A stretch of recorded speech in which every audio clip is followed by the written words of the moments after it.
And there you have it, folks. Tracy Beanz, one of the greats. She really is a good person. She's also very fun. She does an outstanding podcast called the Dark to Light Podcast. If you want something that's going to be not too heavy in the morning, 3 days a week, Monday, Wednesday, Friday, go check her out.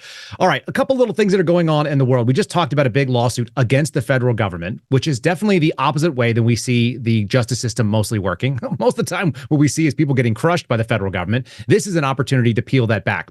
And there's a couple of other worthwhile cases to talk about while we're on the topic of lawsuits. One of them is one of many that are against President Trump's name being on the ballot. You want to know how scared they are of a Donald Trump presidency? They are attempting to not even let you vote for him in a primary in multiple states, including swing states. They were supposedly successful in Colorado. If you watched my show, what you'll know is that the judges immediately stayed their own decision. That's how much confidence they had in how it was going to work. They don't even believe what they wrote in their own opinion, and Trump's name will be on the ballot in Colorado. There was another case that just was decided in Michigan. Same exact question. Can we remove Donald Trump from the ballot here? Represented by a small left-wing law firm, a progressive activist group, supposedly representing the very concerned voters of Michigan. And I'm sure they were going to vote for Donald Trump anyway, right? They were all really scared of this. What happened was the state said, we don't really have purview on this. This is actually not a thing that the Michigan Supreme Court should be ruling on at all. So they've rejected the appeal to remove Donald Trump. He will remain on the ballot there. But in a broader sense, what we are seeing is that left-wing funded groups, small and large, many of them funded by the Open Societies Foundation, which is George Soros's organization, which he's put the vast majority of his fortune in. I think something like 65% of his fortune is wrapped up in this Open Societies Foundation. That money is funding lawsuits particularly by this group called CREW. It's the Citizens for Responsibility and Ethics in Washington. If you follow them on Twitter, they're CREW, highly clever.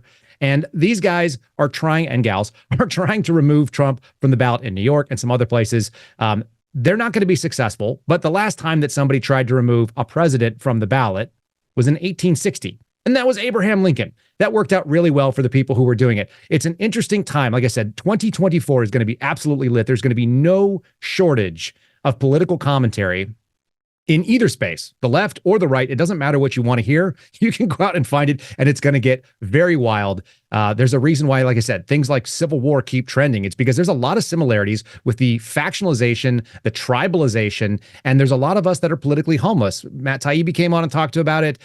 Tracy Beanz, I think, is looking at people. They're looking at so many different imperfect options.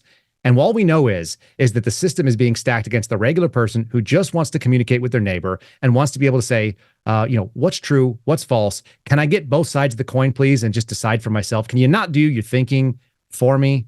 Can I just be an American? And I think most of us are probably in that camp. Lastly, I want to add another little piece of good news on the lawfare front. There's a gentleman by the name of Brandon Straka, spelled Straka.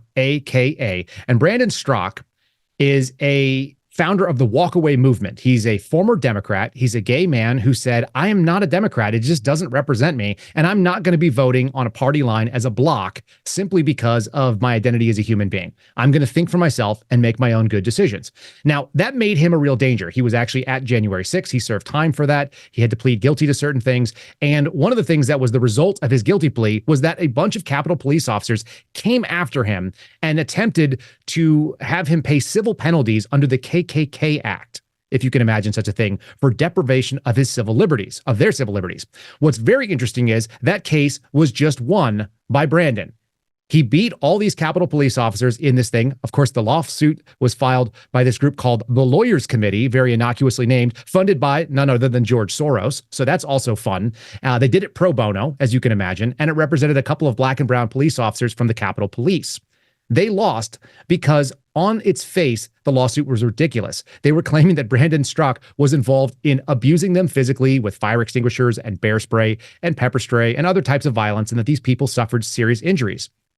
The fun thing is, in discovery, just like we were talking about with Tracy, the discovery showed that these Capitol Police officers were either at their home in another state and not at the Capitol at all when Brandon was there, or they were locked in sealed rooms and therefore not exposed to pepper spray. They just watched it on the videos, and apparently that was enough to hurt their hearts so they could file lawsuits and then ask Brandon to settle with them for a six-figure amount each. It's very interesting when the system actually works in its favor. Unfortunately, we have to go through all this rigmarole, but I just keep telling people, this is a season of light.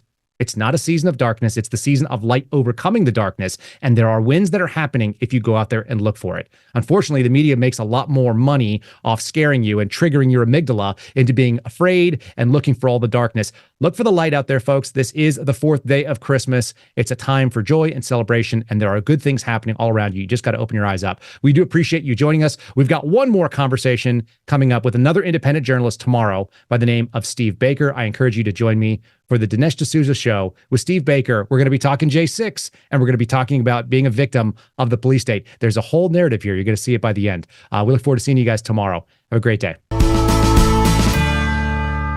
My name is Mark Lichtenfeld, best-selling author of Get Rich with Dividends and chief income strategist at the Oxford Club, one of the world's largest and most prominent financial firms, where over 250,000 readers receive my insights each week. I believe we're entering the greatest oil bull market since the 1970s. That's why I'm so excited to share this special oil and gas investment with you today. I've discovered an unusual way to potentially bank massive income from the oil and gas surge 100% outside the stock market. Oil and gas royalties are a backdoor way to get paid over and over again, and you can get into a top royalty stream for just $25. This is your chance to get the income you need to truly enjoy life, simply because you made the decision to give the Oxford Income Letter a risk-free try today. But this opportunity won't last forever. To learn more about Mark Lichtenfeld's unusual approach to generating monthly income from the oil markets, please visit oilpayday.com. That's oilpayday.com, paid for by the Oxford Club.